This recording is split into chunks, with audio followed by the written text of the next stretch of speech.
I wish I were as optimistic as you, and certainly I don't think the country's going to come apart about it. But that's what I'm saying. This is the last.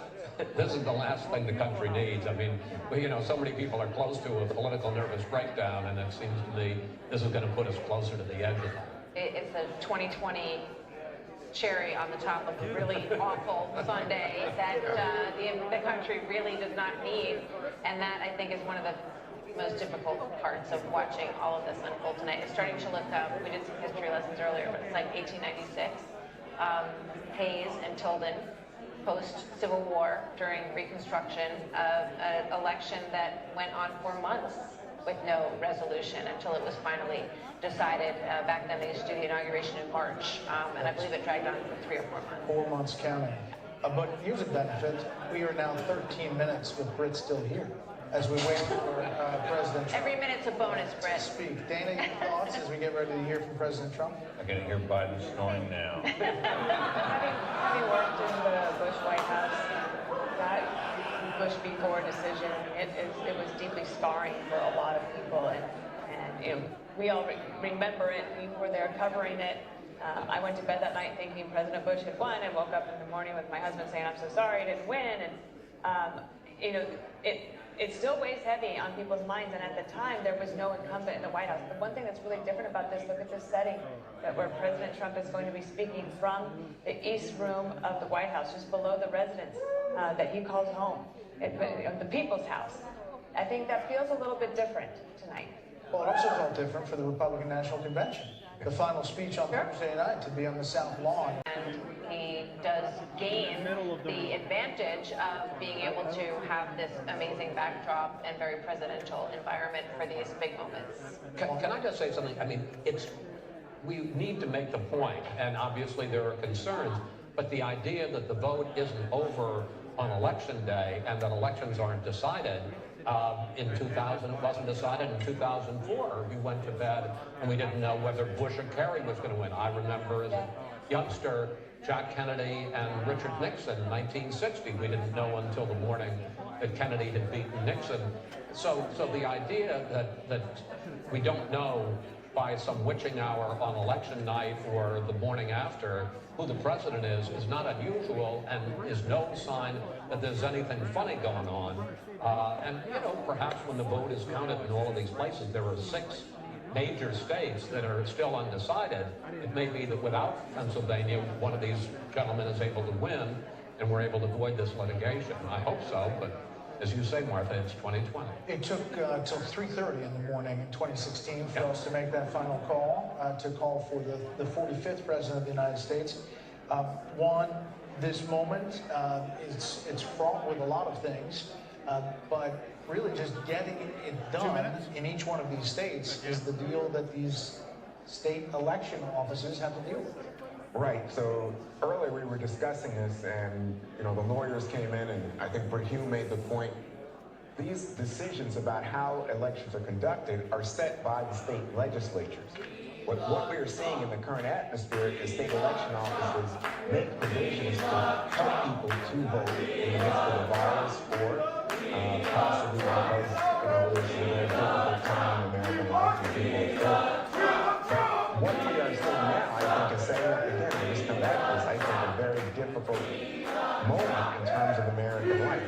But I just wanted to reiterate what Chris had said. It's not unusual that you have an election for president decided beyond the day of the election, and it's again a consequence of the fact that every state, states' rights, 10th Amendment, is able to make their own rules for how the election is conducted within their boundaries.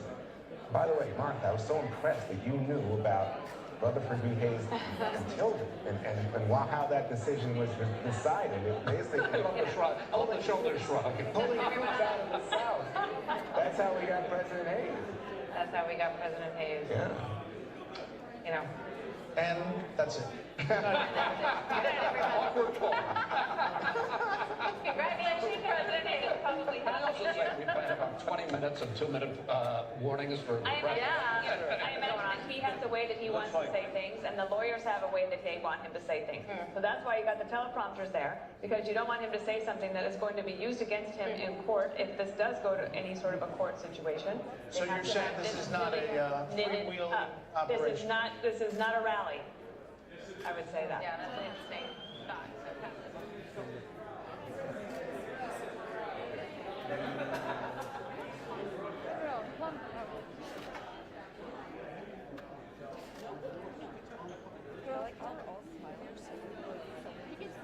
You can tell with the eyes.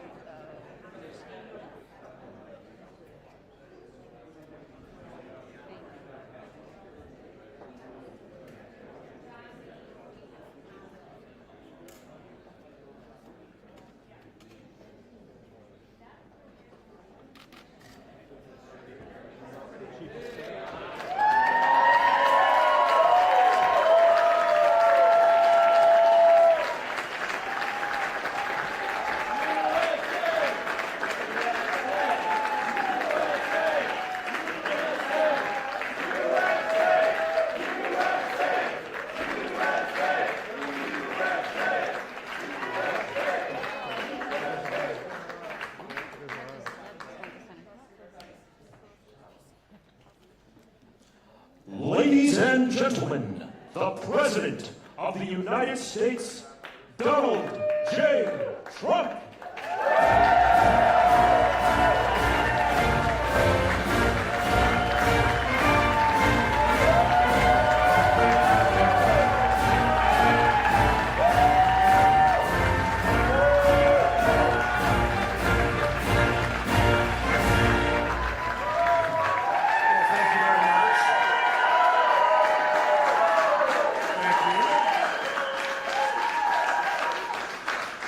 Thank you very much, please, sir. Thank you. This is without question the latest news conference I've ever had. Thank you.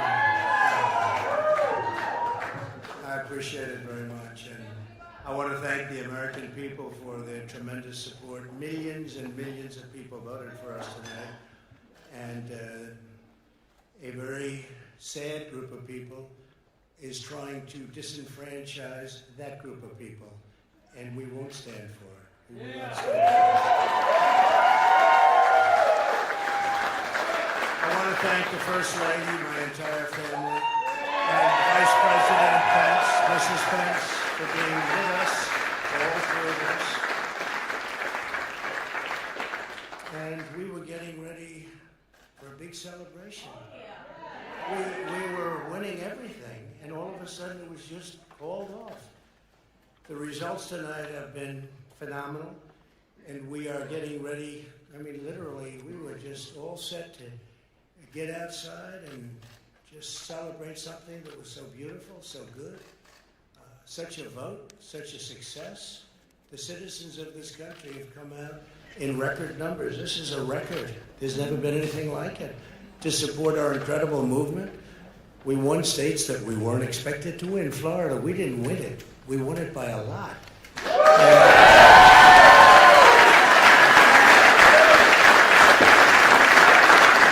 won the great state of Ohio. We won Texas.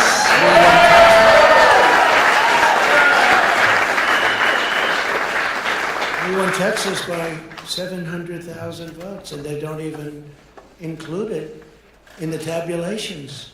It's also clear that we have won Georgia. We're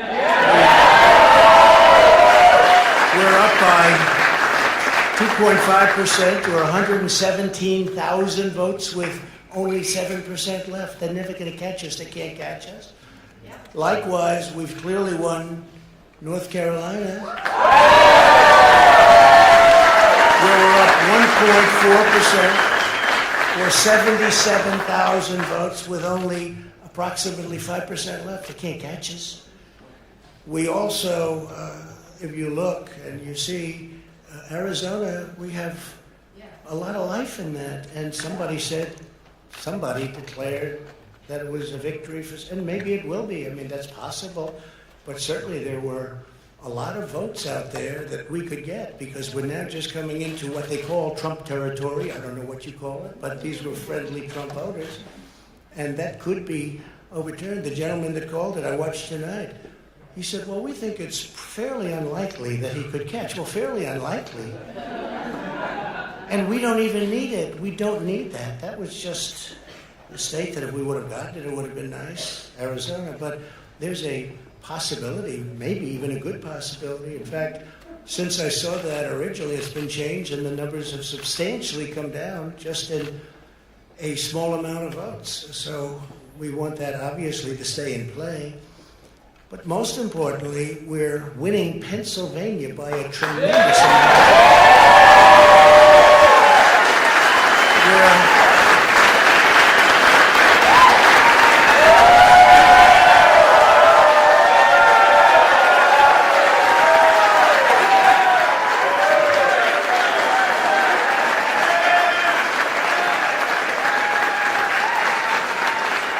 We're up 600. Think of this. We're up 690,000 votes in Pennsylvania. 690,000. These aren't even close. It's not like, oh, it's close. With 64% of the vote in, it's going to be almost impossible to catch. And we're coming into good Pennsylvania areas where they happen to like your president. So we'll probably expand that.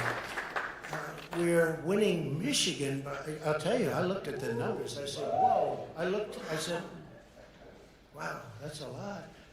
By almost 300,000 votes. And 65% of the voters in it. And we're winning Wisconsin. And so we're winning. We don't need all of them. We need, because when you add Texas in, which wasn't added, I spoke with the really wonderful governor of Texas just a little while ago, and Greg Abbott, he said, congratulations. He called me to congratulate me on winning Texas. I mean, we won Texas. I don't think they finished quite the tabulation, but there's no way. And it was almost complete, but he congratulated me. Then he said, by the way, what's going on? I've never seen anything like this. Can I tell you what? Nobody has. So we won by 107,000 votes with 81% of the vote. That's Michigan. So when you take those three states in particular, and you take all of the others, I mean, we have so many, we had such a big night. You just take a look at all of these states that we've won tonight, and then you take a look at the kind of margins that we've won them by. And all of a sudden, it's not like we're up 12 votes and we have 60% left. We won states, and all of a sudden, I said, what happened to the election? It's off. And we have all these announcers saying, what happened? And then they said, oh, because you know what happened? They knew they couldn't win. So they said, let's go to court. And did I predict this, Newt? Did I say this? I've been saying this from the day I heard they were going to send out tens of millions of ballots. I said exactly, because either they were going to win, or if they didn't win, they'll take us to court. So Florida was a tremendous victory, 377,000. Texas, as we said. Ohio, think of this. Ohio, a tremendous state, a big state. I love Ohio. We won by 8.1%, 461,000. Almost 500,000 votes. North Carolina, big victory with North Carolina. And so we won there. We lead by 76,000 votes with almost nothing left. And all of a sudden, everything just stopped. This is a fraud on the American public. This is an embarrassment to our country. We were getting ready to win this election. Frankly, we did win this election.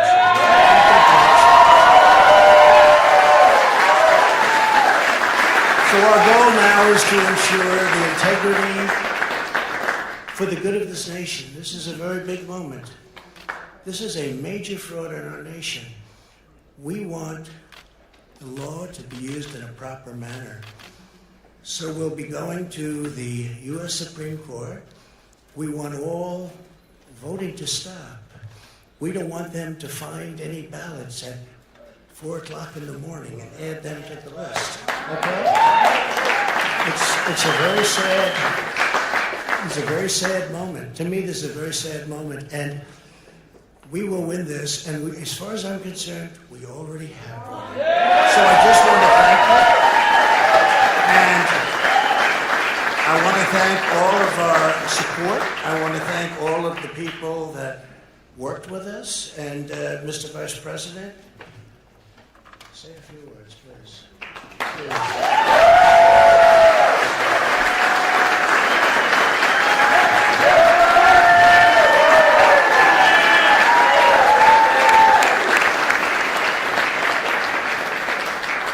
Thank you, Mr. President. I want to join you in thanking more than 60 million Americans who have already cast their vote for 4 more years for President Donald Trump.